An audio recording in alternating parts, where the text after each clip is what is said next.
Testing 1, 2, 3, 4, 5.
I presume not. I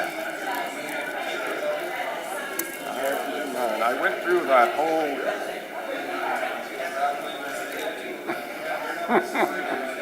There she is.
City Council, Planning Commission, Airport Commission, special meeting agenda for Wednesday, 4th, 2026.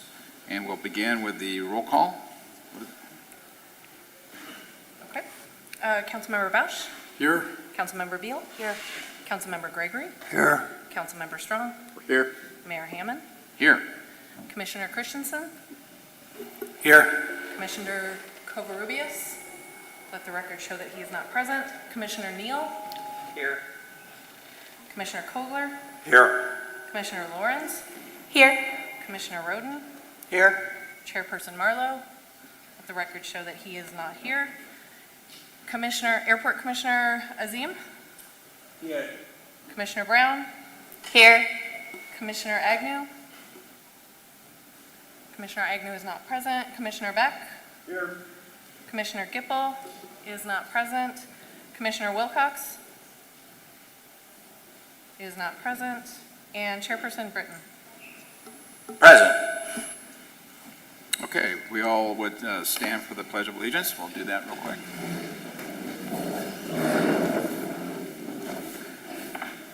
Join with me, please.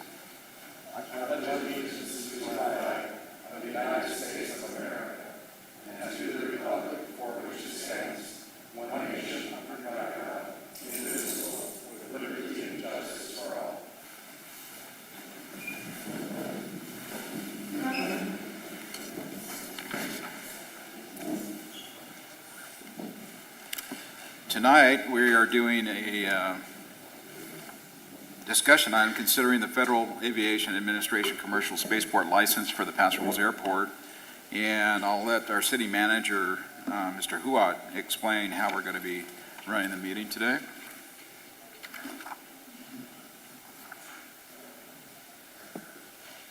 Good evening, everyone. Nice to see everyone. Chris Huat, City Manager. I wanted to provide the bodies this evening with just a quick overview, both and for the audience as well.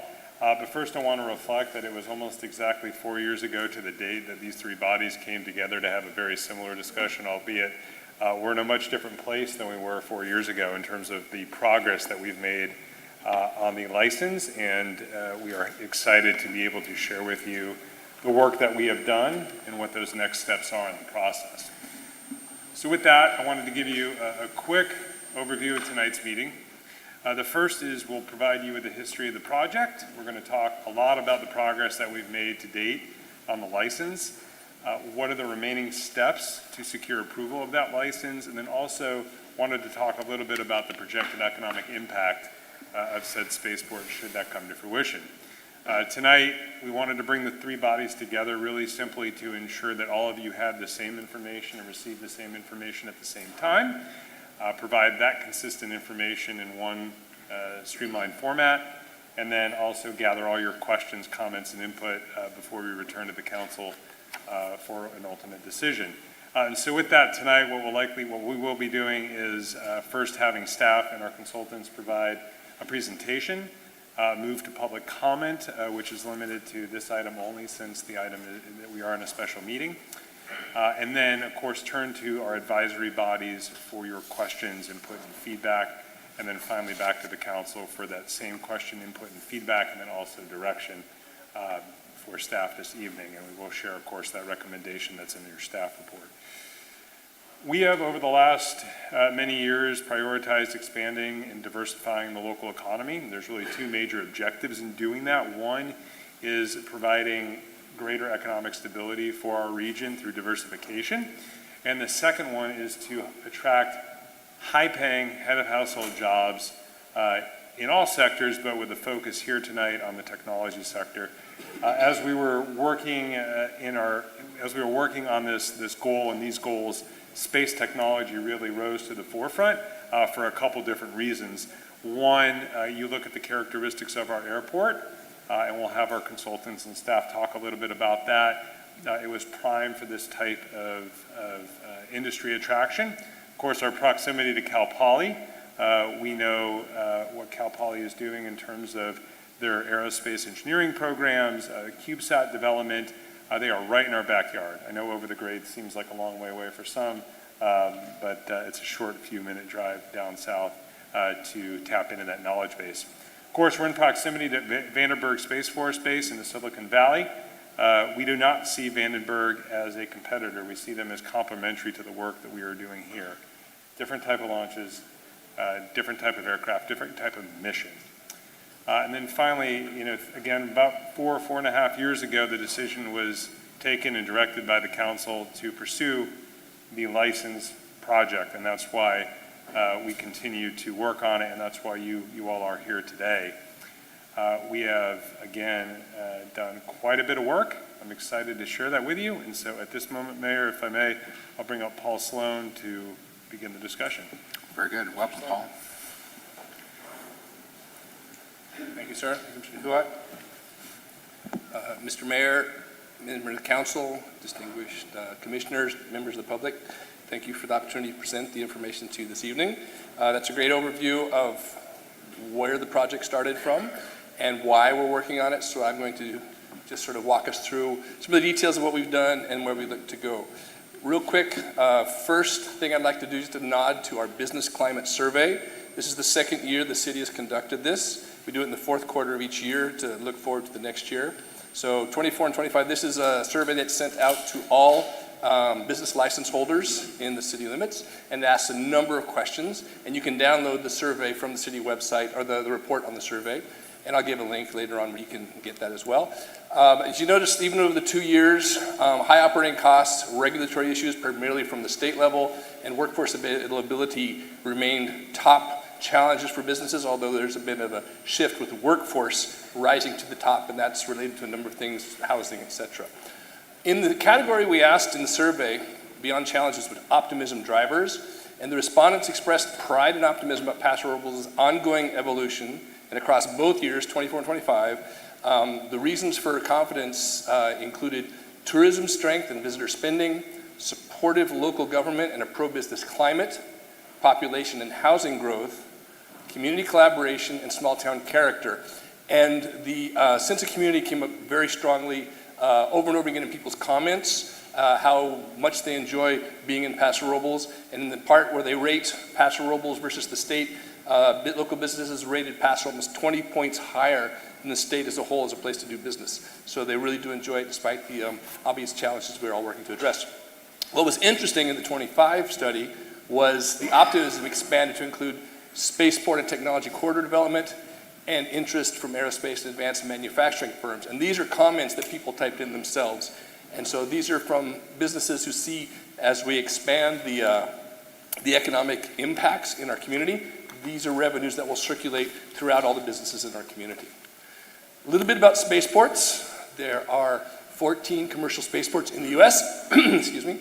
There were 12 when we started this project, and 2 more have become licensed. Commercial spaceport license is issued by the FAA, much like they issue an airport license. And in fact, you can have both an airport and a spaceport license. Of the currently 14 spaceports that you see there, there's only one in California, on the entire West Coast. That's out in the Mojave. Of the 14 commercial spaceports, there are different types of licenses that you can apply for. There's licenses for different types of launches. There's what's called vertical launch, which are the big rockets blasting off like you see at Vandenberg or Cape Canaveral. We are not applying for vertical. We're applying for what's called a horizontal launch. And a horizontal launch is working with next generation craft called space planes. There's some posters at the back for folks to look at afterwards if they like. But they take off, space planes take off from a conventional runway, like we have at the Paso Robles Airport. They fly up to altitude, which could be low Earth orbit. They may deploy a payload. They may run tests, diagnostics on a captive payload, and they come back down and they land back on the runway. If you're standing out at the airport, what you would see would be essentially look like a small jet taking off and landing. Of the 14 commercial spaceports, 8 are licensed for horizontal launch, 4 are launched for vertical. 1 is launched for both horizontal and vertical, and 1 in Huntsville, Alabama is just a reentry site. And they're specifically working with a company that is a hybrid vehicle. It launches vertically on the nose of a rocket, but it comes back and lands horizontally. So there's all different things that you can do with your licenses, but that's what we're looking to apply for. When we started the process, we initiated on parallel tracks. One is on licensing, and one is on the tech corridor, which I will come back to. The project kicked off with a partnership between the city and Cal Poly with their amazing aerospace engineering program, as Mr. Hua said, just down the road. So in the early parts of this, we worked with students and faculty doing some of the studies related to it, as well as some of the more accessible parts of the application. As we moved into the more technical areas, we needed to contract with specialized experts and engineering firms, as you can see here. We reached a point in the licensing process, application process, when the FAA informed us that before we could continue, we would need to update the airport's master plan. And normally the airport master plans are updated every 7 to 10 years. Ours had not been done in 20. It's a very expensive undertaking, but that's where you see the detour on the map there to go and update the airport master plan. You may have seen in the press that Congressman Panetta, our local congressman, aided us a lot by securing federal funding in the tune of a grant of $500,000 to cover the large part of the airport master plan update. That, which is fantastic. The process is a lengthy one, about 18 months. It kicked off last March, so we're about 2/3 of the way through. And if anyone is interested to follow along the timeline or the reports that are generated, they can go to prb.airportstudy.net. And all of the documents are there that they can read and download. Modern commercial spaceport activities are completely compatible with general aviation activities as well. That's why you'll see places having both an airport and a spaceport license, such as Mojave Air and Spaceport or the Colorado Air and Spaceport. This is some of the information that came out of our airport master plan study that's in process. We've learned here that we have 197 total based aircraft at our airport today. And the projections looking forward 20 years to add, looking forward about 100 more, up to 296 over the next 20 years.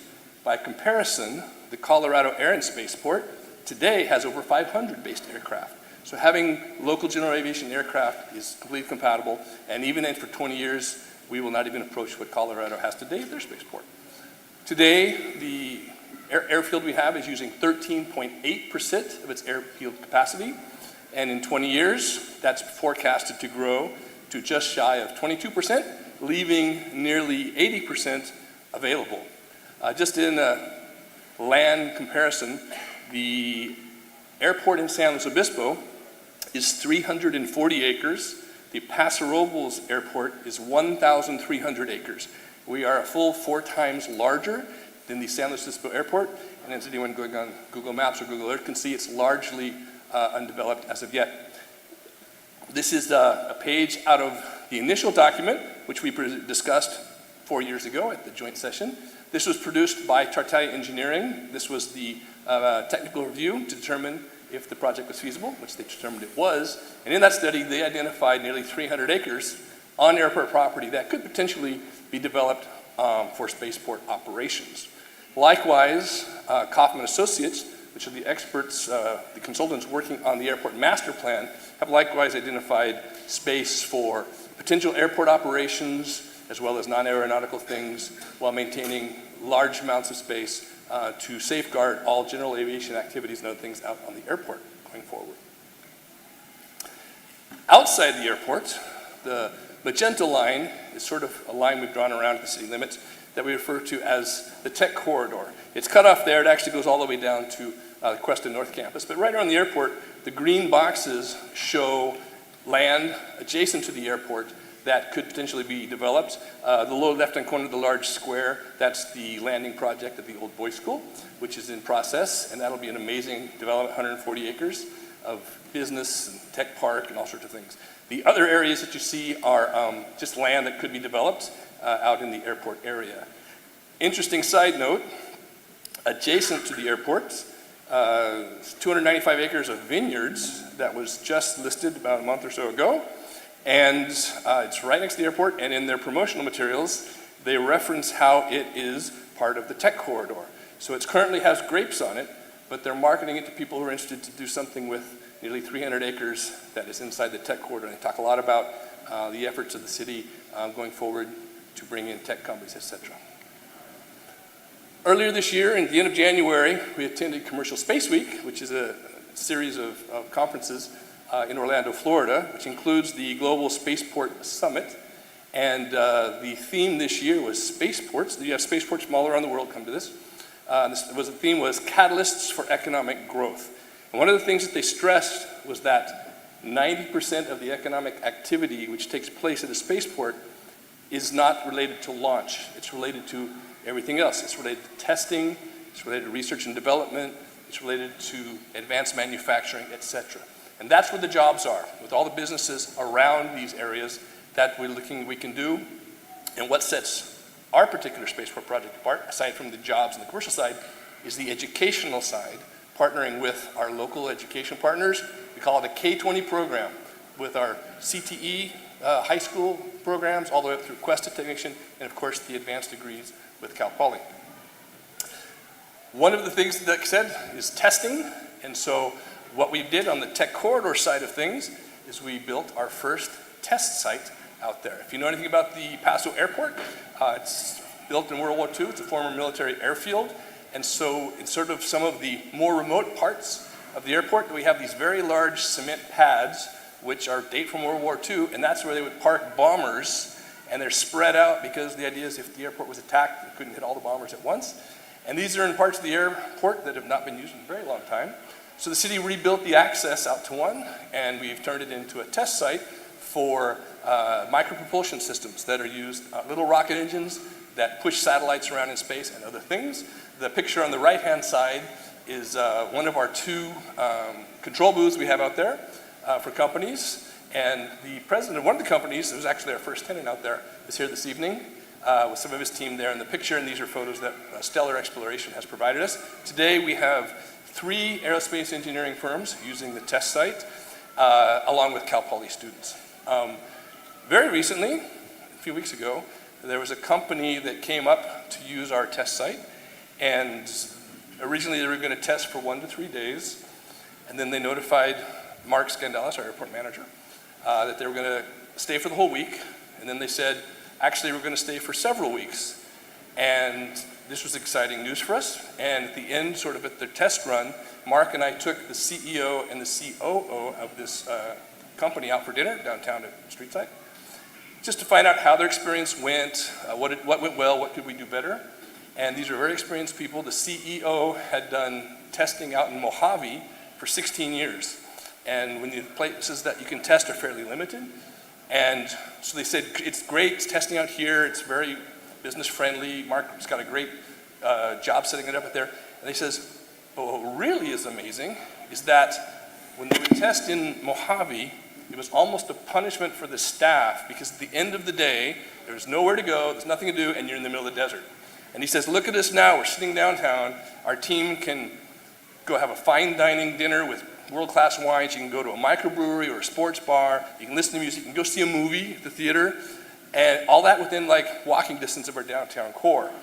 And it was interesting to hear that was what like the selling point. It's great to have a great, easy to get to test site, but the fact that after hours they could do long test runs for weeks on end because it was pleasant for their staff, almost like a little vacation where they're being put up in a hotel by their company. And so that was really great to hear. So I told that to Main Street. I said, a lot of what we do that working on the downtown side is really going to be a major tool for us on the business attraction side. So that's a really neat thing, how all these different segments of our economy really do work together. Another area that we were told for potential development is called payload processing. This is preparing the payloads, which are satellites, to be launched. When they're taken to, say, Vandenberg and given to SpaceX, they're fueled, they're packaged, they're tested, and they're taken as a package because they're ride shares. These rockets have multiple different projects on them. And then, so that's an opportunity for us. And what we've learned, companies told us, is that a lot of the payload processing for Vandenberg is actually done in LA, and they truck it up to Vandenberg. And companies approached us saying, you know what, if you did payload processing, you're a lot closer. And obviously it's a great place for us to work, etc. As things happen with the current changes going on in the wine industry, we now have significant warehousing space, like the picture you see there. This is a 40,000 square foot building. It was purpose built for wine storage. It's got an amazing climate control system for storing wine, and it's now completely empty. This is an example of a facility, and we have more than one in the city, where we could set up a payload processing. And on the right-hand side is just playing with AI to show you what's a built-out payload processing facility could look like. And that would just open up a whole lot of opportunities from an ecosystem of bringing in businesses, suppliers, vendors, et cetera, doing the testing, packaging, and then drive it the 80 miles down to Vandenberg. Also, something that Mark Scandelis is working on out at the airport is working on building out a private 5G network. And this is really great because it's sort of limited our internet access out there as your cell service. But this would be a great project that will bring in opportunities for enhanced airport security, as well as high-speed, safe, secure internet across the airport, including spaceport, out to the test site, et cetera. So this is an ongoing project right now, and if you want, he's here this evening, you can grab him to ask him the status of that. That's a really exciting project going out. So it's a lot of things doing in tandem to help develop that northeast quadrant of the city, to bring in all these sorts of tools that will be used in the eventuality that we go on to become a spaceport. If you have a chance to look at the attachments in the staff report tonight, we have an amazing number of letters of support and that are attached, so you can go and read them. And these are just an example we have from our elected officials, our regional and education partners, major organizations, as well as our local stakeholder groups. This is just a fantastic showing of support, and I encourage you to read through these letters when you have a chance. One letter in particular I'd like to highlight is Streamline Aero. This is an excerpt from their letter of support. This is an aerospace engineering firm which has been testing, one of the firms testing out at our site. Excerpt: the strategic move to pursue an FAA commercial spaceport license is a critical step. From our perspective in the industry, the benefits of this project are threefold, and they go on to talk about infrastructure for innovation, economic magnetism, and workforce development. I encourage you to go and read through that. And these are from people that are actually using the test site. So this is a firsthand, right from the target audience that we're looking to reach. NASA has a letter of support in there, which amazed us all. But what was even more amazing was several months ago, NASA contacted our city manager and asked if he would be available for a call. Thankfully he was, which was good. So we always say when NASA calls, the answer is yes.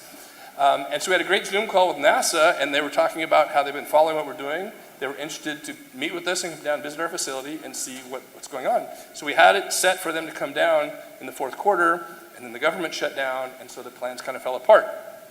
As luck would have it, they contacted us 2 weeks ago, and they say, hey, we're all back on track. We'd like to get something on the books. So as it stands now, we're looking to have a visit from NASA sometime in April, which is pretty exciting. Other milestones, Senator Padilla put in an appropriation for Cal Poly, and this was granted. Went through the whole process for $1 million to set up the Spaceport Training and Research Center. And this is specifically done for the Paso Robles Spaceport Training and Research Center. And if you can read the little text there, this is straight from the appropriations listings. Funding will be used by the Paso Robles Spaceport Training and Research Center to invest in equipment to establish a state-of-the-art laboratory complex tied to the commercial space industry and feature educational programs, research facilities, and collaborative partnerships. On the left is Justin Wellner, the Director of Government Affairs for Cal Poly. In the middle is our own Mark Scandelis, Airport Manager. And on the right is Margaret Aracida, who is in the office of Senator Padilla, who came over to visit us and tour the airport. This is an exciting development. A couple of things. Last year, beginning part of last year, Cal Poly secured a National Science Foundation, NSF, grant to hold a spaceport conference, which was held at the Allegretto Inn here in Paso. It was very well attended. The report from that is attached. If you want to look through it, all the presentations in there at the end of the staff report is an attachment. We had attendees from 7 states and 6 universities, which was fantastic. And it was just a really great experience, very great visibility. One of the companies that attended was Dawn Aerospace, which is a leader in the space plane area sector. And they spoke about their plane, what it would look like operating out of a horizontal launch spaceport, etc. Really fantastic. One of the questions we asked while they were speaking was, hypothetically, Paso becomes a spaceport for horizontal launch. Dawn Aerospace or something like that decides that they want to work here in the US and they have clients and things. What would it look like from an actual impact day-to-day of our airport from a private pilot's perspective, for example.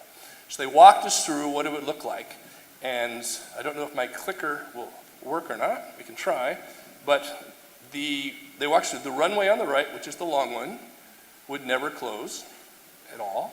The short one on the left, they would need to close for, they said about 3 hours. That would include fueling and flight time. Mark Scandales, the airport manager, has a plan for the fueling, which would even be shorter than that, or they wouldn't fuel on the runway. They'd fuel off-site and taxi out like an aircraft. So it'd be less than that. And when they do launch, they prefer to launch in the early morning hours. So in theory, if all those stars align and they were operating here, it would essentially close one of the runways on launch day for 3 or fewer hours while it takes off and flies back. And that's what it would look like if there was actually doing horizontal launches out there. And one other thing, if I can highlight it here, there we go. That's the test site. See a little finger sticking out right there? That's where the current test site is. And if you look on Google Earth, you can go around and you can see all similar ones in other parts, remote areas of the airport, where there's potential to potentially develop additional test sites, as that apparently is a very good model that works. Now, one exciting development with Dawn Aerospace, they're very interested in working with American universities. So they signed agreements with ASU, or Arizona State University, Johns Hopkins, and Cal Poly, and to fly student projects.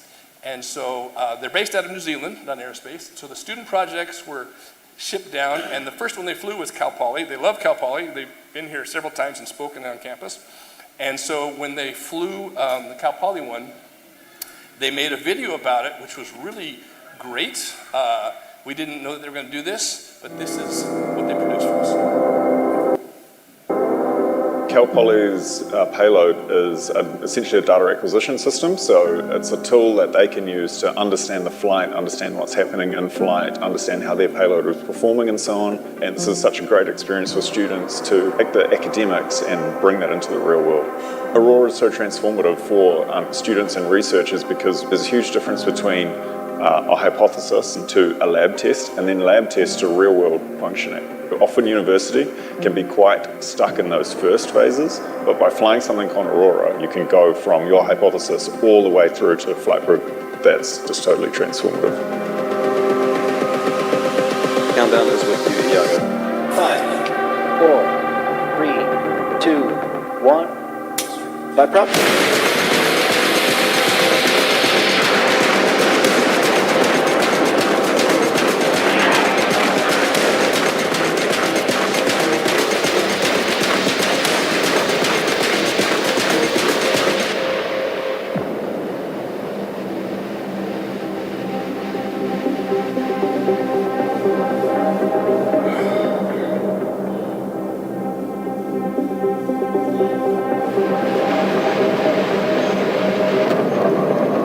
It's great to be able to fly payloads for students and help them learn about aerospace and understand how to really get something from the academic side of things and the theory to actually building it and flying it and actually making something work in the real world.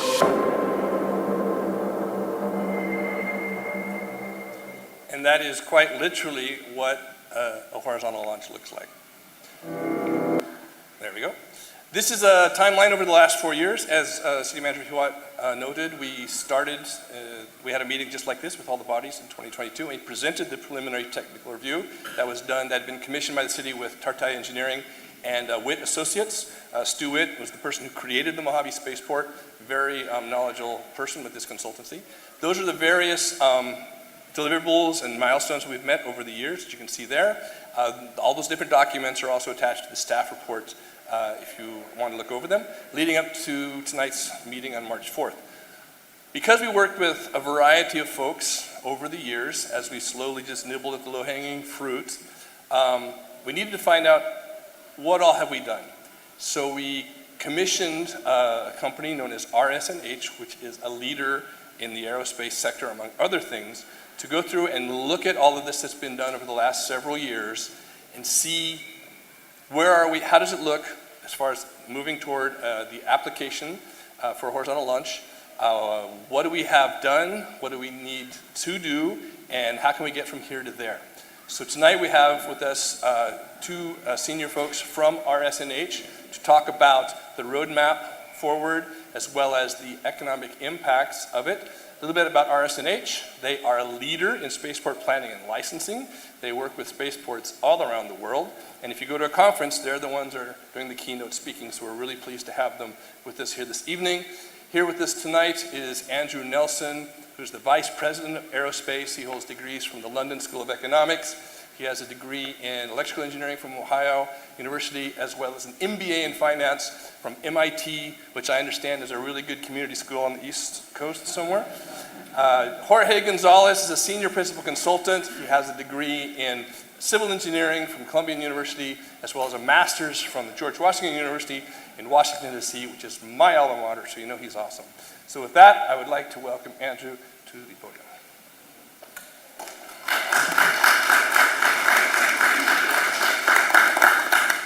Welcome, Andrew.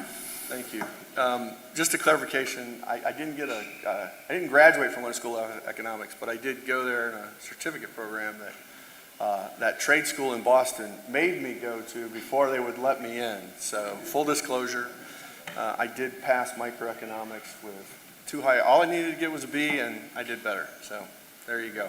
Worked too hard. I'd like to thank the Airport Commission, the Planning Commission, and City Council for having us here. It's a wonderful thing to be in Paso Robles. This is my fourth trip in about 18 months, and I need to spend more time here because it's beautiful. Thank you very much. So, do I push this button? Is that how I go? Okay, great. They taught me that at Ohio U, not at MIT. So, real quick, a quick word on RSNH. RSNH was founded in 1941. This is our 85th year. One of our very first jobs at RSNH, we're architects, engineers, and consultants. We don't build things, but we help get things built. We do a lot of things, the upfront planning, and then we engineer it. We have professional engineers and architects, et cetera. And then we develop a package, and then of course things get built, and we supervise that construction for the owner or the client. And then of course we do follow-up. One of our very first jobs in 1941 was to lay out a brand new airport called Banana River Naval Air Station, which is in Brevard County, Florida. And that is now called Patrick Space Force Base. And we're still doing work there. In about 1950, we were asked to trek up A1A a little bit and help plan some roads and some concrete pads and that sort of thing on a bit of wasteland spit out in the near the ocean. And that was the launch pad for a launch called Bumper 8, which was the very first launch out of what is now Cape Canaveral Spaceport Station. And so we've probably designed every launch pad in the country at least once. I can't, don't hold me to that. There might be one or two we didn't hit. Or we've redesigned it. So we've been around the block. We do quite a number of spaceport consulting and planning jobs. So that's a little bit of our background in aerospace. We also have people who do roads and bridges and airports and those sorts of things. The company's about 2,000 people across the country. So today I'm going to run through what we were asked to do, what's the general state of the industry, why is space so hot at the moment, and is it just a flash in the pan or is it an overnight success, that sort of thing, and where's it going. Talk a little bit about spaceports as an economic engine and some examples of the great success that's out there already. I'll talk a little bit about the activity that went on prior for the last couple, 3 years, what we thought of that effort, and then what is it, where is it headed, and what's the roadmap forward. And then I'll talk a little bit about what are some of the risks and how do you mitigate those risks. Thank you very much. Okay. So high-level tasking, so what Paul said, we were to review the existing work on the spaceport license and then determine what's left to do. The work to date by Paso Robles has been very good, quite good actually. There was a lot done, from what we can tell, with very little funds, so that's also impressive.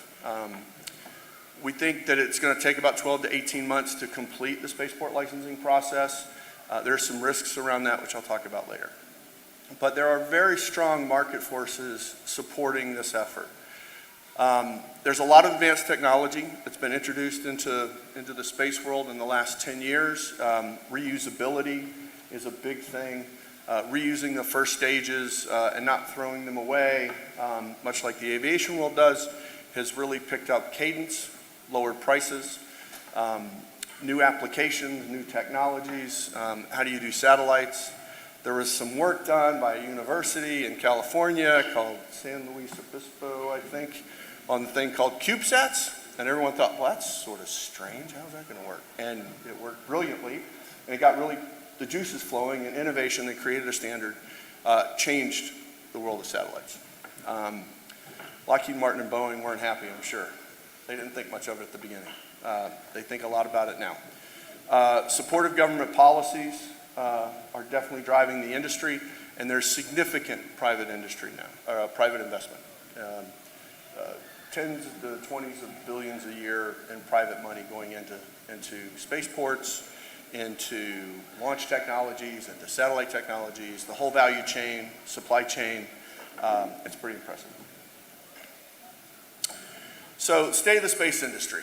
Today, orbital launches have gone from 20 to 25 about 3 or 4 years ago to almost 200 this year in the US. So, an order of magnitude increase. The projection by the FAA is in about 2034. There's going to be about 420 launches in the US, and the Space Force puts it in 2035 at about 500 a year. And we see that continuing to go up toward the right. Market-wise, today the space industry is about $640 billion a year globally. About 3 years ago, it was about $350 billion. It's going to $1 trillion.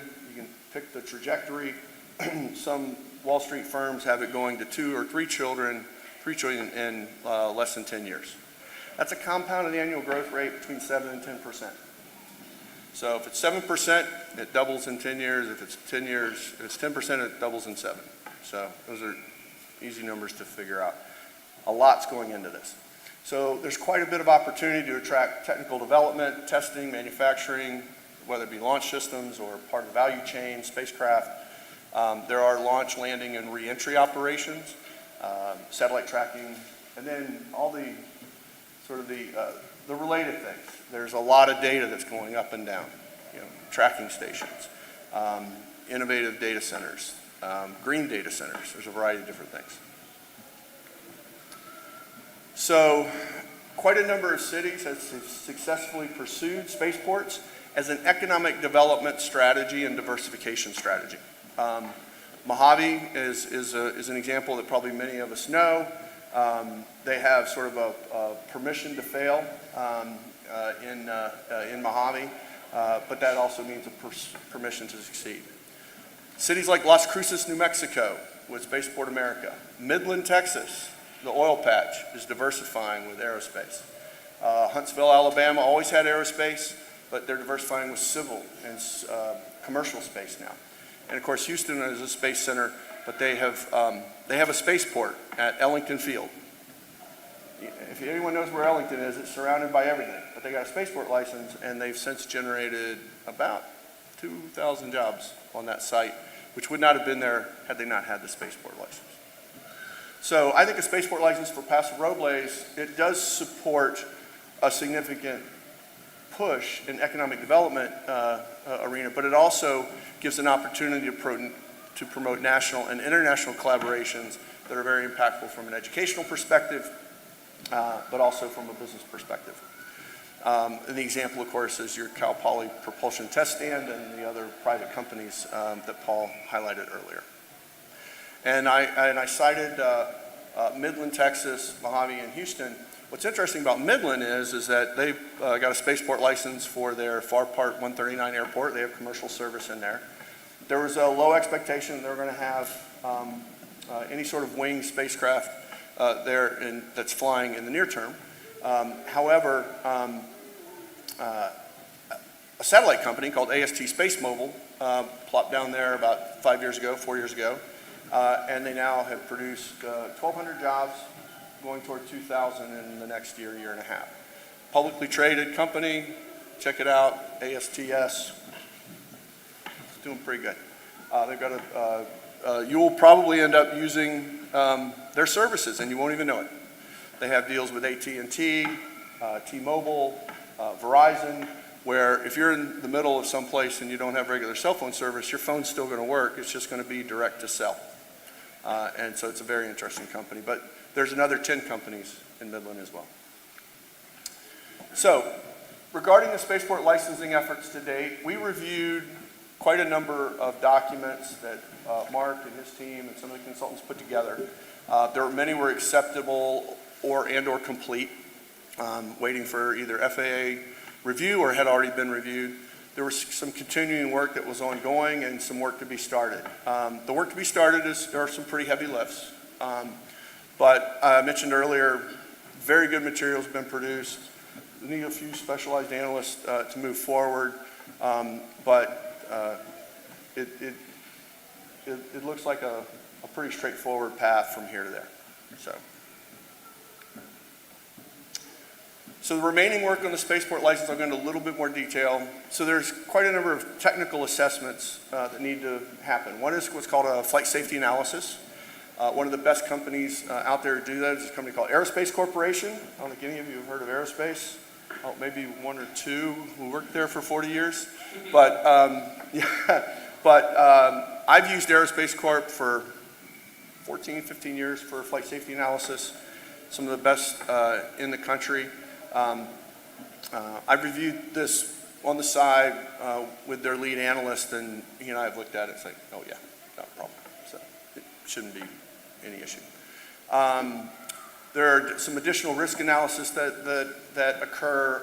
There's some sonic boom and noise, which is done. The type of vehicles you're looking at are fairly small, fairly impactful. I don't think it'd be much of a sonic boom. It might be a sonic toot, but you know, if you're out there listening for it, you might hear it. There are some formal letters of agreement that have to occur with the Coast Guard and with FAA air traffic. Those are pretty much template documents these days, but they have to get done. There's process. It's the government. And then, of course, we heard earlier about the updated airport layout plan through your master plan activities. So that's moving forward. And then there's an environmental review. This happens with any spaceport project, probably an environmental assessment. There's a potential for spaceport categorical exclusions now, which occur in the aviation world. But through a new presidential executive order, there's a strong encouragement for the Commercial Space Transportation Office at FAA to use categorical exclusions in the spaceports world. So we'll see. Depends. It would be a test case. But 12 to 18 months, I think, is a good time window. So some of the risks associated with that time window are the workload that the Commercial Space Transportation Office, FAA-AST, has on their plate. You remember that earlier chart from 20 to 200 launches going to 400? During that tenfold increase, their staffing only increased by 40% or 30%. So they have a lot more people doing a lot more work than they had in the past, and they're not getting additional funds anytime soon. So they have to prioritize their work. So what really helps with a spaceport license to get in line with SpaceX and Blue Origin and the other launch service providers who are launching from Vandenberg and other places and have to get their paperwork stamped, is to have a customer that signed a letter of intent or a memorandum of understanding or agreement, et cetera, that says, gee, it would really be great to fly from your site if we knew there was a timeline associated with it because we have business planning, et cetera. That helps light a fire underneath the AST reviewers. So, and I think as we heard earlier, that looks pretty good. So our general recommendation after our review was that it's a good path. There's lots of motivating factors within the marketplace, within the industry itself, the growth, and there's a lot of other benefits to the community that could be highly attractive. So if you were asked me, I think you should move forward. So I am now going to pass the baton to Jorge, and Jorge is going to talk to you about our economic impact analysis.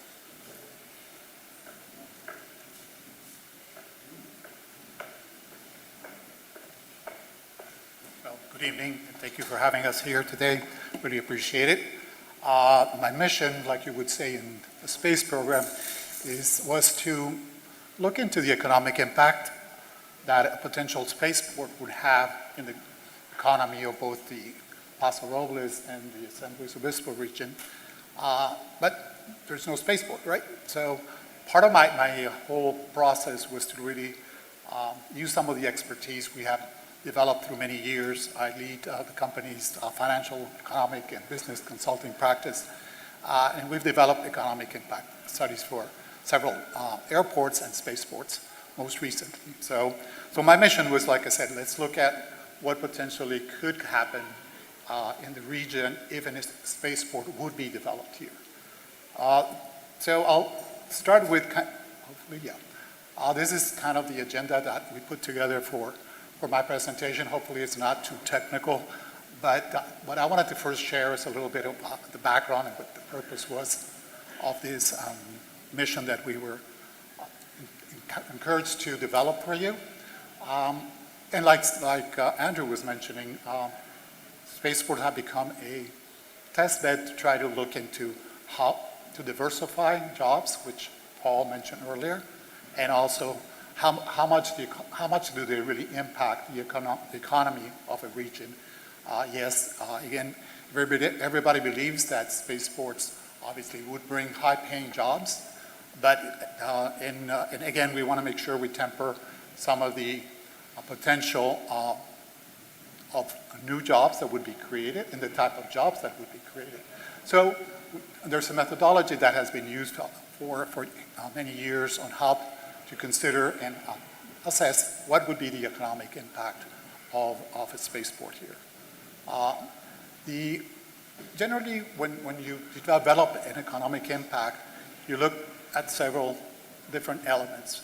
You start with what are the direct impacts, and these are the economic impacts that would be generated by businesses directly located at the airport. For example, an engine testing facility would have employees, would have payrolls, would have a different variety of outputs that would be increasing the economy and the economic output directly of that. All of those businesses are required to generally buy different types of materials and products from businesses around the area. So that is what's called indirect impact. So generally, we look into the type of businesses that are being installed at the airport, and then the suppliers and the supply chain that basically provides them with the different materials and services. At the same time, there is all of these induced impacts that are generated from the money that is being spent in the economy. Like all of these employees and businesses actually go out and buy things at your different shops and go and buy more wine and things like that. So all of this is basically creates this chain that eventually determines the economic impact. It's not just purely the jobs that are generated for the businesses that would come to the spaceport, but it has kind of a domino effect and an induced effect by basically the spending of these people in the economy. What you see on the right-hand side is kind of a little bit of what would be generating those type of economic impacts. Yeah, and don't think that rocket that is being launched there is a vertical launch. It's actually just part of the graphic. It's something like I told Paul, it's just something that would be able to clearly show that there is airspace or spaceport activity here that would directly influence the type of output revenues that would be generated here. But there's a construction that different private sector businesses that would be establishing themselves at the airport would do. And generally at the spaceports, the private sector is the one that develops buildings and facilities. So the construction generates a number of jobs, generates also kind of an indirect and direct impact into the economy. Generally, as we build up the economic model, we use a series of different economic indexes that are developed by the Bureau of Economic Analysis that's part of the Department of Commerce in Washington, D.C. They basically look at every activity around the country, and through years they've been compiling data about the economic different elements associated with production and how this affects how the effect multiplies. This problem of being a Latino, you use your hands to explain everything. So, again, the Bureau is basically for many years has been collecting all of this economic data that we use to basically determine how this first dollar or how the dollars are being spent in the economy. They're called multipliers, basically. So that's what we use generally for this type of analysis. The type of inputs we generally use for this, we collect data, obviously, from the master plan that is being developed for the airport, and a lot of different financial information. Here, the fact that you have some letters of intent and business planning information provided us more information about the type of businesses that could potentially be located at the airport. Like I said, we use the information from the Bureau of Economic Analysis and then developed a series of value chain examples by looking at what has happened at other airports around the country and around the world. This is not basically a lot of big rocket science, but at the same time, again, using what reality and real test examples that have happened around the country and around the world. What type of business have actually come to spaceport in an environment such as Paso Robles? We looked into that. And last but not least, which is something that helped us a lot, is we did conduct a series of surveys to existing airport tenants that would be relevant in the sense of, okay, they could benefit from a spaceport at the airport. So we basically conducted a direct survey to all of the tenants, and specifically we picked the ones that would be relevant because of the type of businesses they're conducting, and basically asked them to a series of questions that would help us kind of tune the results of the economic analysis to the reality of the region and what can be found here. At the same time, the fact that the city has received these letters of interest from different potential business partners, we also reached out to them to try to understand a little bit what businesses they would be interested in putting here and kind of tell us, kind of forecast the number of jobs that they potentially would bring here, how much space they would need at the airport, things like that. All of those were kind of incorporated into a financial model that would help us basically, like I said, tailor the economic analysis to the Paso Robles region.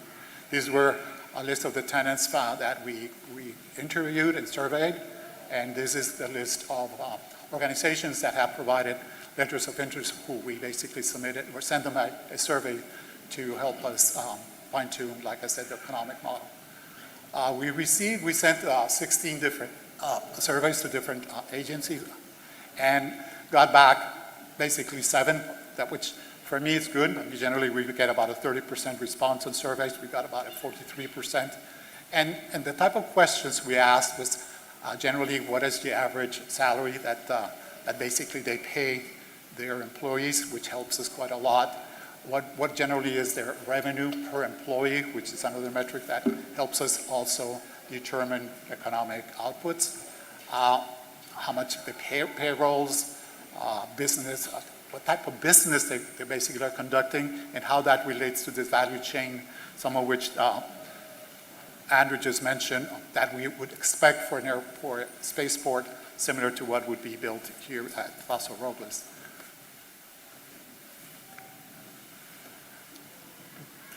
The spaceport and the economic model that we built, basically we needed to make sure we understood what was the vision that the city had for the spaceport.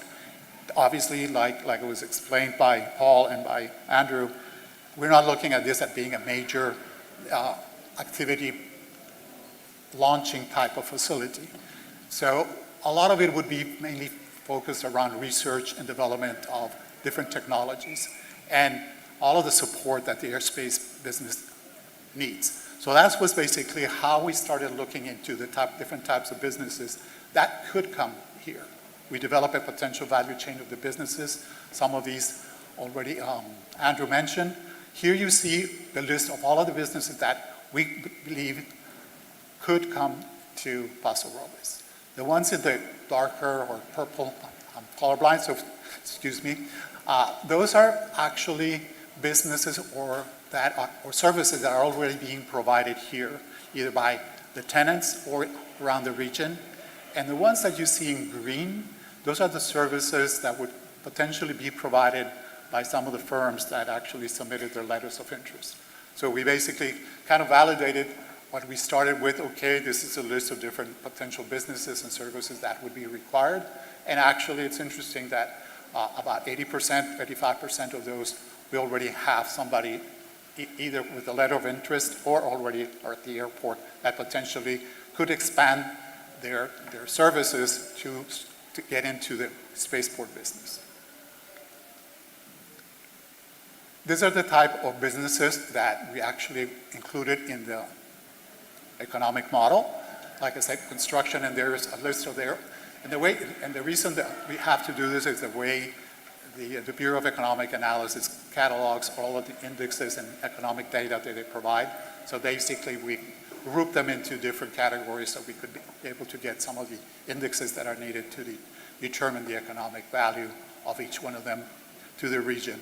And again, they have specific metrics for San Luis Obispo and the region, so that's what we basically fed into the model. The economic impact measures 4 key things that are critical, and I know Chris loves this, basically jobs.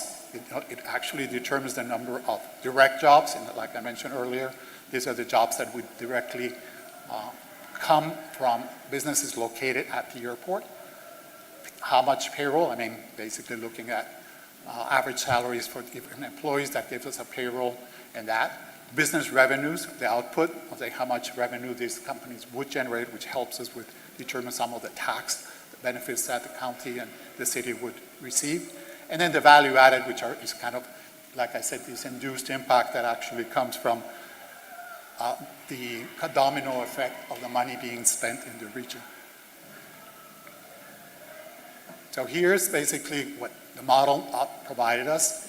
On the short term, and this is what we expect between a 5 and 10 year period, depends on how quickly we ramp it up, how quickly you're able to form these partnerships. Direct jobs, this would be jobs directly at the airport side, around 80. Total jobs about 180, and then you can read some of the numbers there. Payroll earnings about 25 million.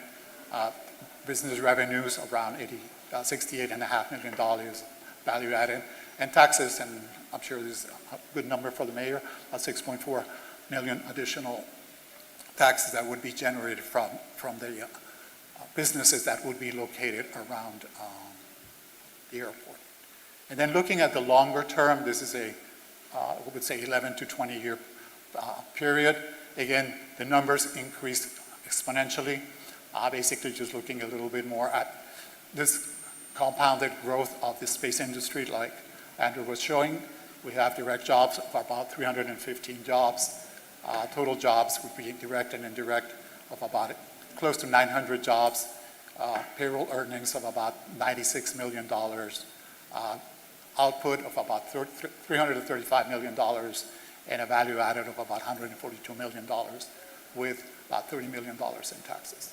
So that was the result of the analysis and the estimated economic impacts that we determined as we finalized the model. So I guess, Paul? Thank you, Jorge. Thank you, Jorge. This concludes the presentation portion of it. Just a quick aside, the domain name you see on the screen, pickpaso.com. We've registered that. That will take you to the economic development section of the city website where you can download all of the various documents you've seen here tonight as well as other ones. Plus there's a bunch attached to the staff report.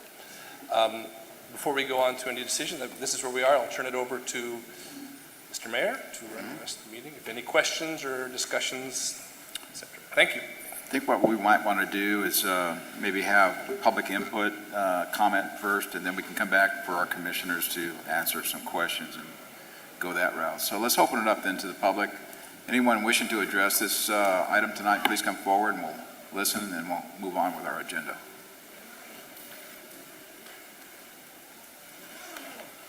Dale, welcome. Dale Guston. I moved here in '79, and I got to know the editor of the newspaper, a wise man, Ben Redding. He said the airport was the future of Paso Robles. I agree. Yeah, 600 million in revenue. I think that's definitely got to be one of the bigger ones. Anyone else? Welcome.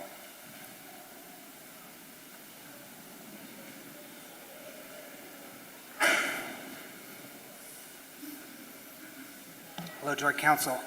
My name is Michael Foote, Director of Economic Development at REACH. REACH is a nonprofit economic impact organization with a mission to increase prosperity on the Central Coast through big thinking, bold action, and regional collaboration.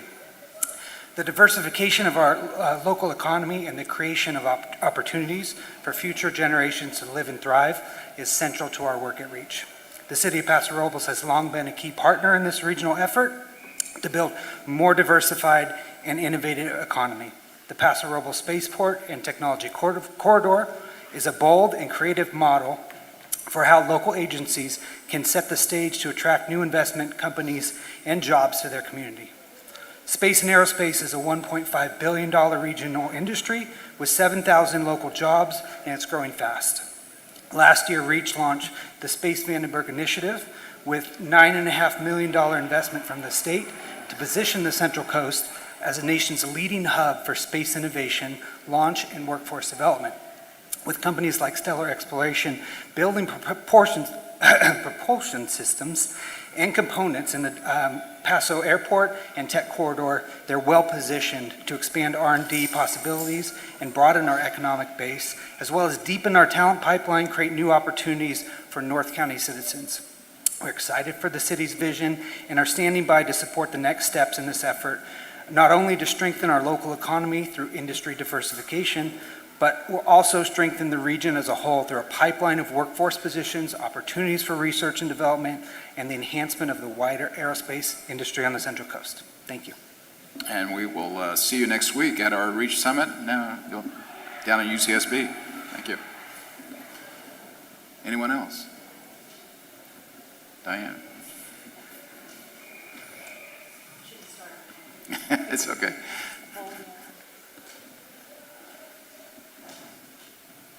Good evening, Mayor, City Council, Commission, and Airport Commission and Planning Commission. It is my honor tonight to read, I know it's online, but it is my honor tonight to read a letter of support from Congressman Panetta addressed to Mayor Hammond and the City Council dated February 23rd.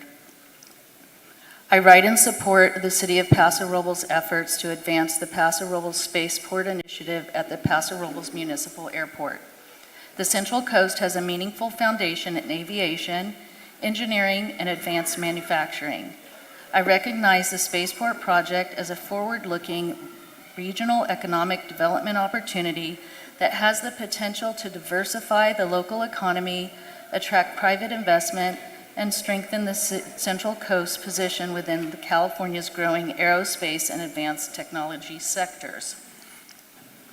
Additionally, I appreciate the city's focus on workforce development and education partnerships, coordination with K-12 education and institutions to support workforce development aligned with aerospace, engineering, manufacturing, and technology careers can create clear pathways for local students and workers to access long-term career opportunities. This initiative also supports the city's goals of attracting higher wage head of household jobs that allow residents to live and work locally and contribute to Paso Robles' long-term resilience and quality of life. For these reasons, I support the continued evaluation of advancement of the Spaceport project and its associated FAA licensing efforts. My office is available to assist as appropriate. Please do not hesitate to contact me regarding any questions in this matter. That signed sincerely, Jimmy Panetta, U.S. Representative of the 19th Congressional District of California. Thank you. Please carry our thanks to Jimmy for the financial support that's moving forward too. Thanks, Diane. Anyone else? Do we have anyone online? Yes, sir. Linda George. Linda, go ahead. Can you hear us? Hi, Linda George, 3126 Spring Street. Well, I could just honestly say Diane and Panetta took all the words out of my mouth. I'm kidding. What I wanted to ask was actually two curious questions. Is with the expansion into the spaceport, and it's going to be located obviously by the airport. So are there going to be opportunities for more retail? Because my thought process is if people come to this area, whether it's tour to see it, for flights, etc., how much can we encompass the traffic in that area so that people are enjoying that area in District 1? Does that make sense to you, the question? And is there, since Diane, if she's still in the room, I'm still plugging for the replacement of Mercier, and is there still going to be a location for them when this is built? And then the last comment I want to make is that the feedback I can hear on the mic, that speaker is positioned poorly, because if the person at the podium has the microphone and the speaker, you're going to get the feedback. But those are my questions. Thank you very much. Thank you. Anyone else? No, sir. Okay. I think we can quickly answer Linda's question about the traffic survey. Maybe, Chris, you can kind of elaborate a little bit about that. Been working that quite a long time. Yeah, so obviously, traffic improvements to and from the airport area of our primary focus for the city. We've been working over the last several years with the state of California, particularly Caltrans, on different concepts to improve traffic. As we approach it, we see that there are ample housing developments on the south side of 46, and you get to the north side, and now you have the airport area, the tech corridor, the future site of the landing development, and many other developments that have or will occur. And so this is of primary focus. We have been pursuing, like I said, different ideas. They are not cheap. It's a significant investment. We need and will continue to need state partnership in identifying ways to improve that area. While we have been talking about an overcrossing and some secondary bridges, we are also now looking at, are there alternatives for, say, an undercrossing like is happening north of us at 101 near Welzona. If you're familiar with that improvement that's happening right now, we think there may be some synergy in looking at something like that here. But rest assured, we have staff working on this literally daily, and we will continue to push until we find a solution. And that's needed in the near term. That's not something that we're waiting 20 years to do. So hopefully that answered the question sufficiently. Very good. Okay, we'll close public comment and then move back to the commissions and the council. So why don't we open it up? I mean, for questions, if any of you have been jotting down questions that we might want to get into, staff and the consultants, I'm sure, can answer. So, yeah, we'll start off with Ty. You want to go ahead? Thank you, Mayor Hammond. Just a question I had as a follow-up in the overall infrastructure to make this happen. One of the things that I was wondering is how are we doing with fiber throughout the area and through town itself, but more importantly in that area, and some of the other infrastructure other than roads and traffic, as mentioned, maybe power, water, some of those things. Do we see any large obstacles in any way, or I'm sure the city has already been looking at all that, especially the engineering staff, but if you could maybe give us an update, especially on the fiber optics. Yeah, I know that was one of the first things we started talking about years ago was connectivity. So, Paul, can you elaborate?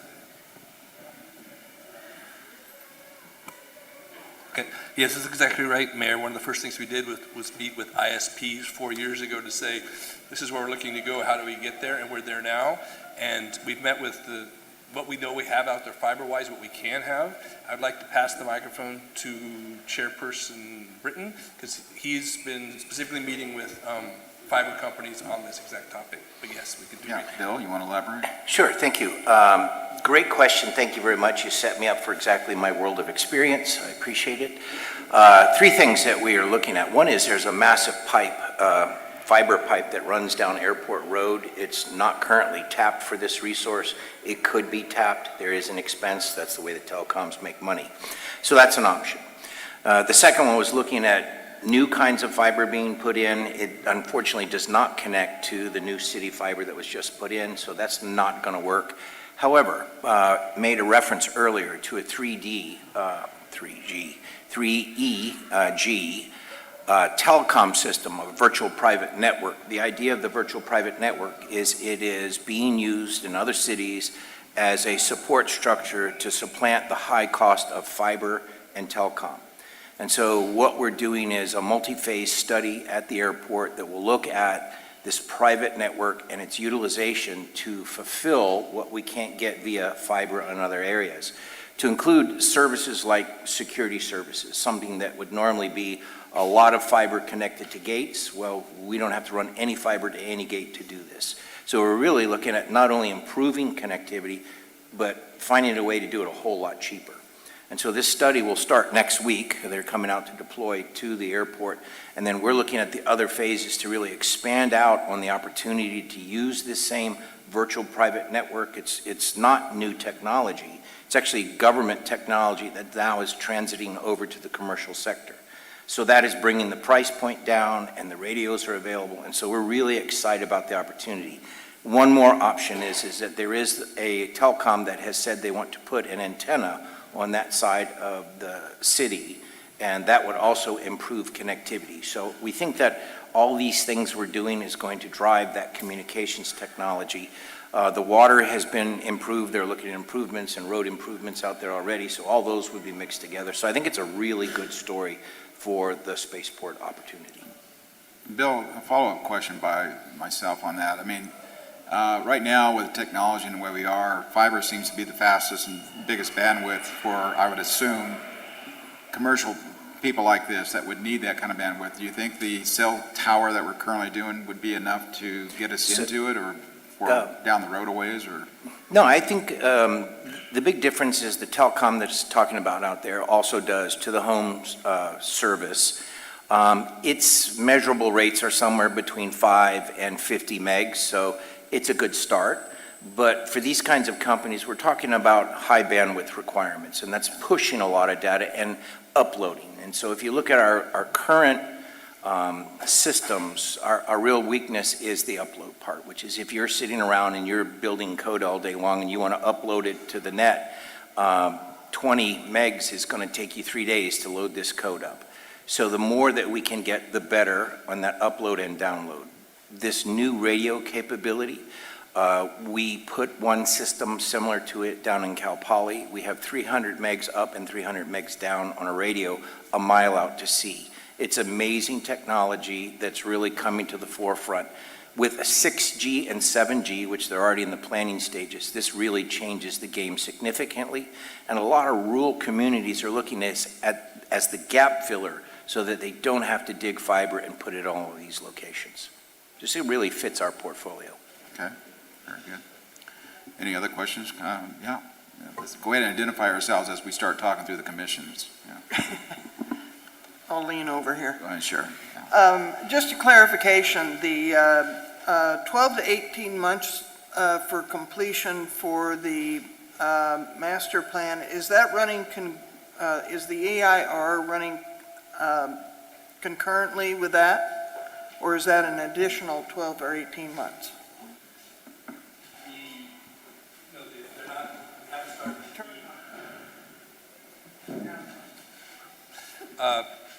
The 18 months on the airport master plan, a component of that is the airport layout plan, or ALP, which is one of the 4 remaining requirements for the application, and that is running concurrently.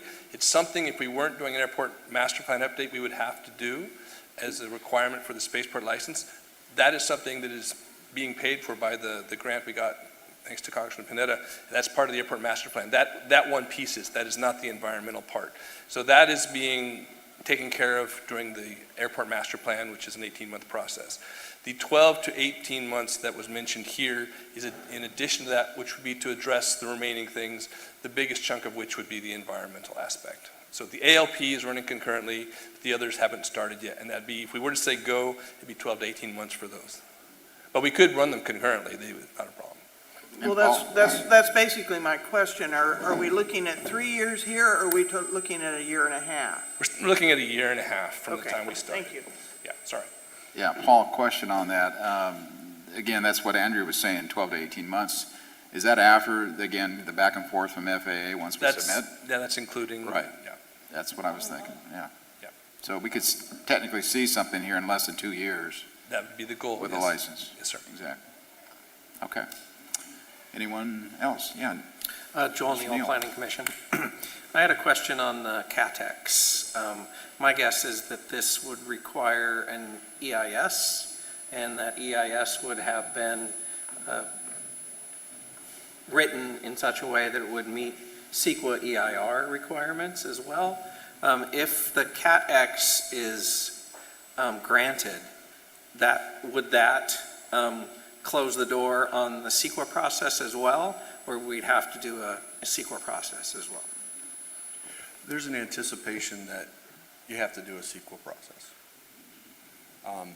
If we are fortunate that they would like to use this application as a CATEX pathfinder, because they haven't done one yet in this group, then we think it still would shorten significantly the environmental assessment process. We don't anticipate that this would be an EIS. We hope not. It's there's not impactful infrastructure improvements or buildings or roads or anything that has to happen. So the EA is the most likely, but we're hoping for a CATEX. It could save a few $100,000. Thank you. Yeah. Okay, thank you. Any other commissioners? Bill Britton.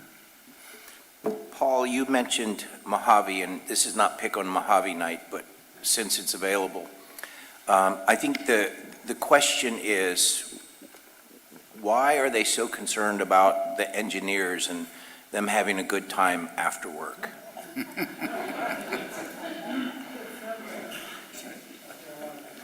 Having spent 8 years in and around Mojave and Palmdale and Lancaster, I think it's extremely important for productivity and mental health and welfare. I don't have any problem. I grew a team from 12 to 120 in Mojave, and we had some turnover because of the challenging environment.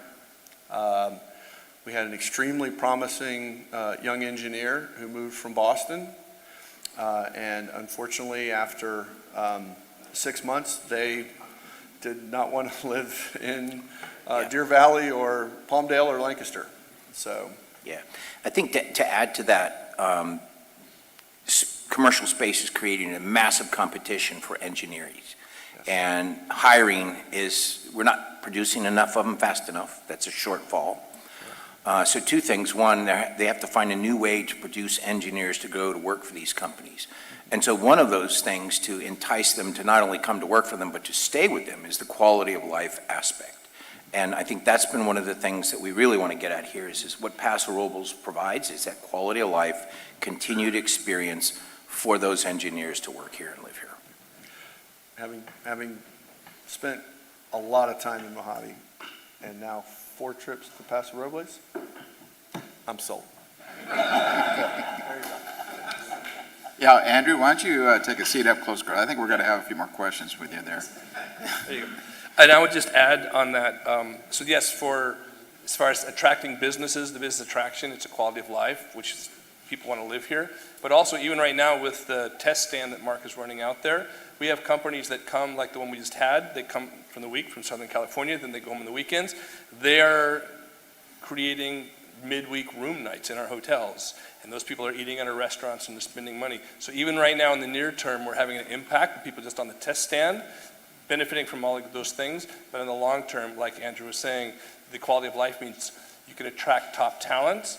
And just as a total anecdote, again, not to bash on Mojave, I was at a conference, and during the lunch mixture, I was talking to someone, happened to be a European company, I was telling them what we're doing, and a gentleman, young man across from me at this big table, he slid his business card across, he says, "Can you get me out of Mojave?"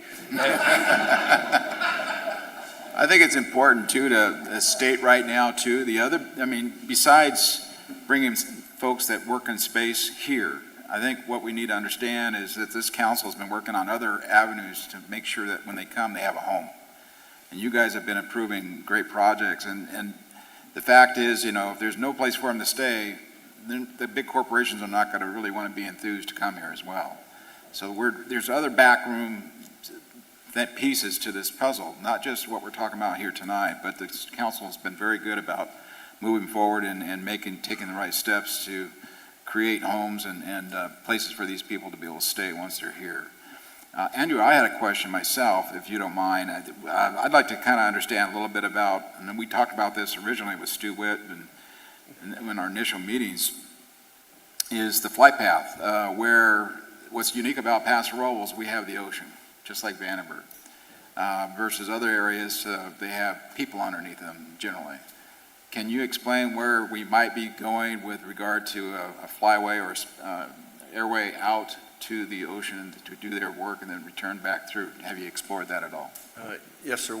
We looked at that, potential trajectories. The other thing that you're graced with is a number of military operating areas and other special use airspace over land as well as off the coast.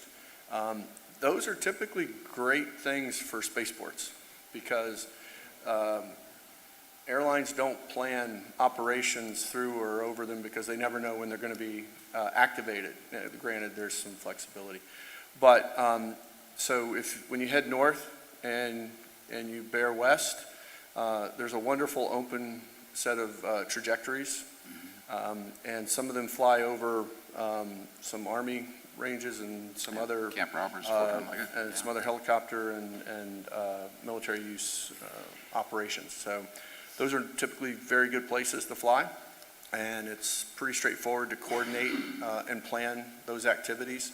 In my mind, there's no anticipation that there's going to be 20 flights a day of a Dawn Aerospace like thing. It's going to be infrequent.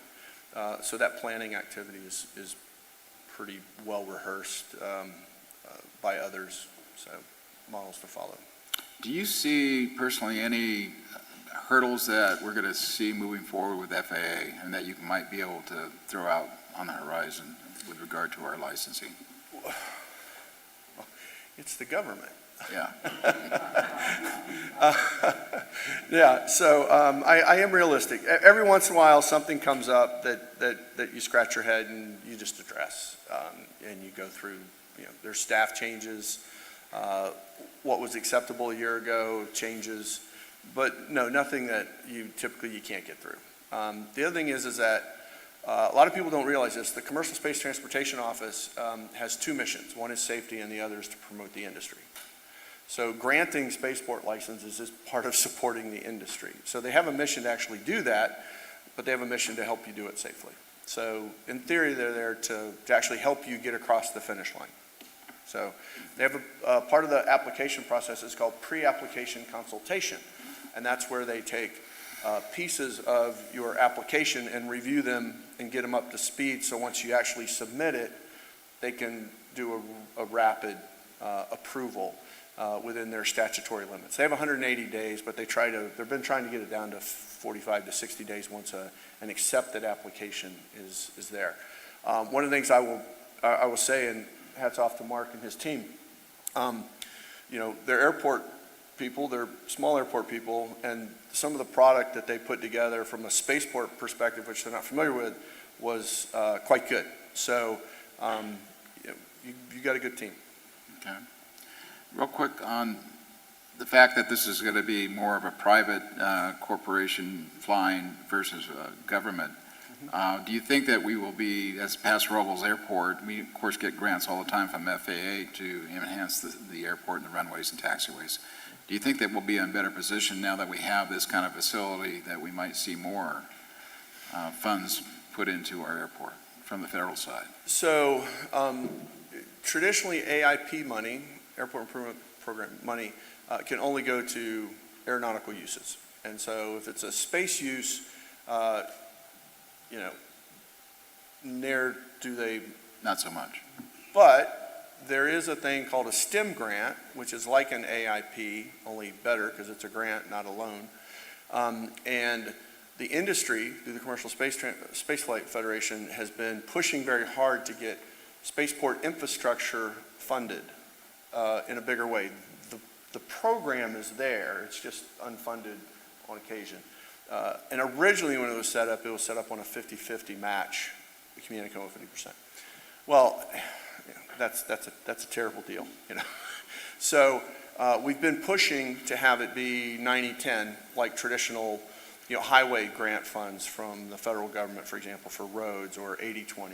And so we've been successful, and now the next step is actually getting those dollars in. So we're hoping for the next round to get $50 to $100 million of spaceport grants for infrastructure. And so that's a future industry thing. So there might be an opportunity for just what you're talking about because of the spaceport side.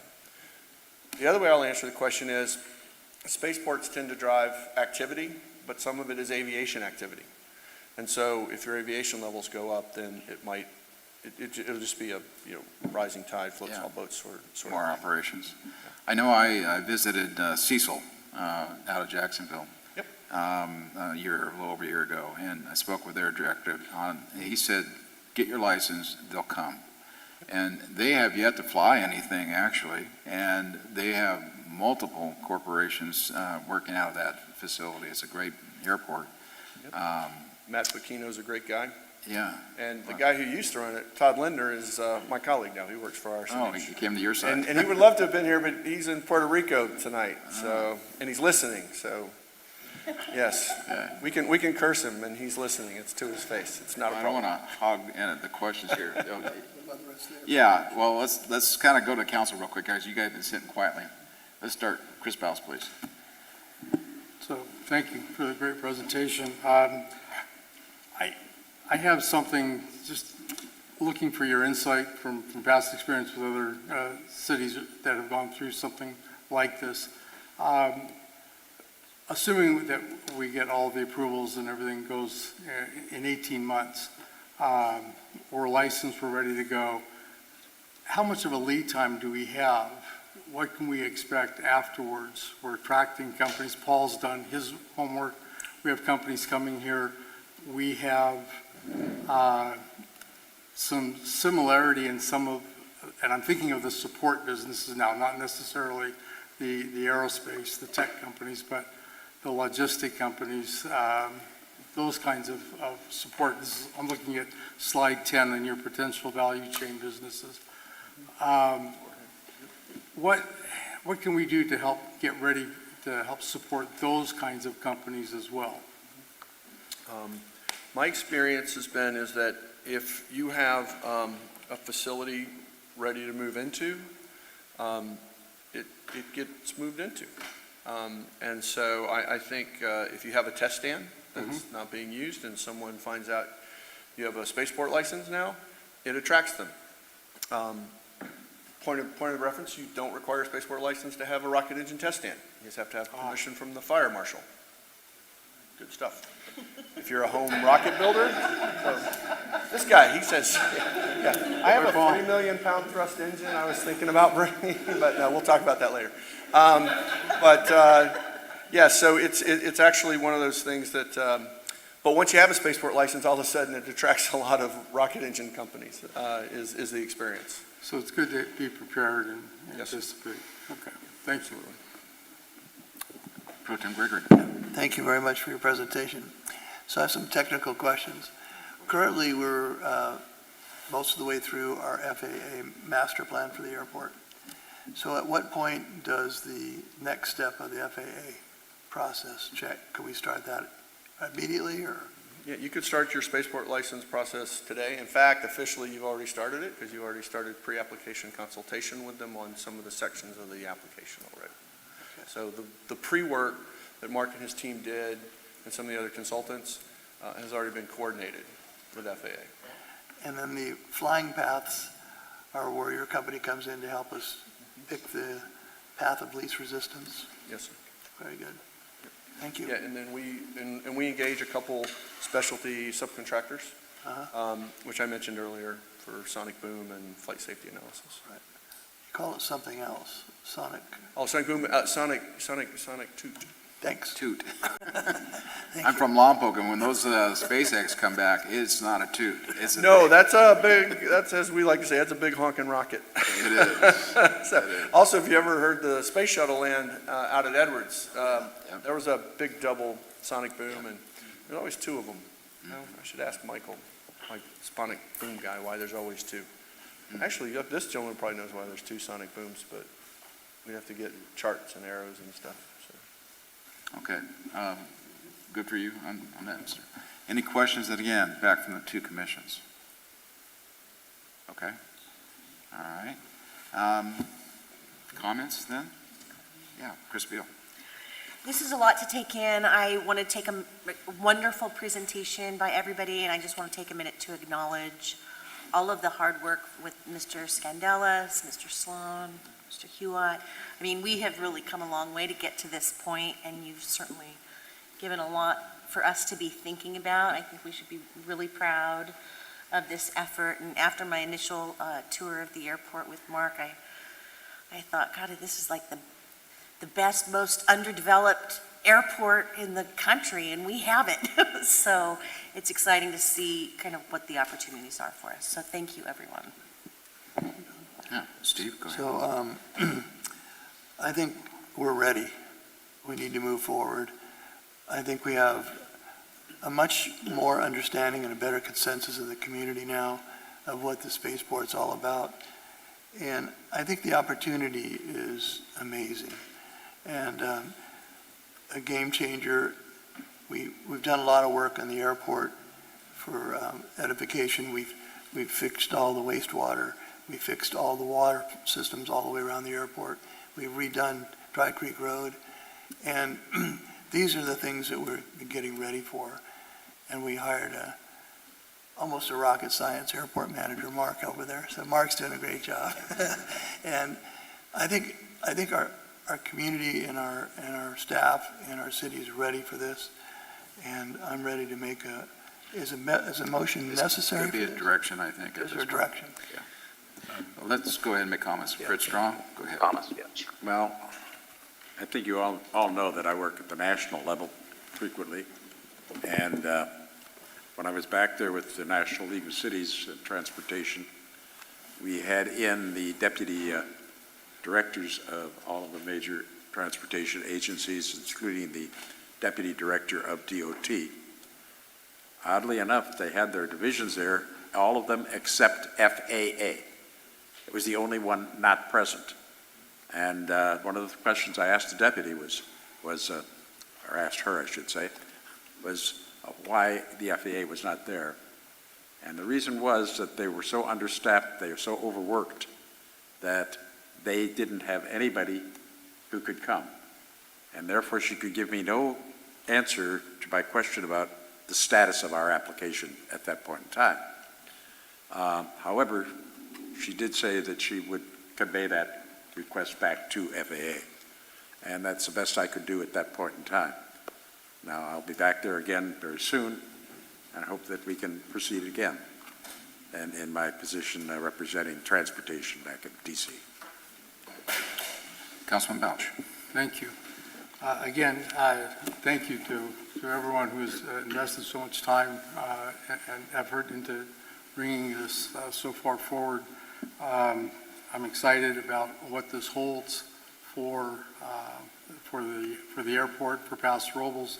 I would also hope that it doesn't just stop with spaceport type of businesses. We have a lot of other good technology within Paso Robles, with ag equipment that's being manufactured here, with bioengineering, with medical equipment, with water conservation. And I think all of that,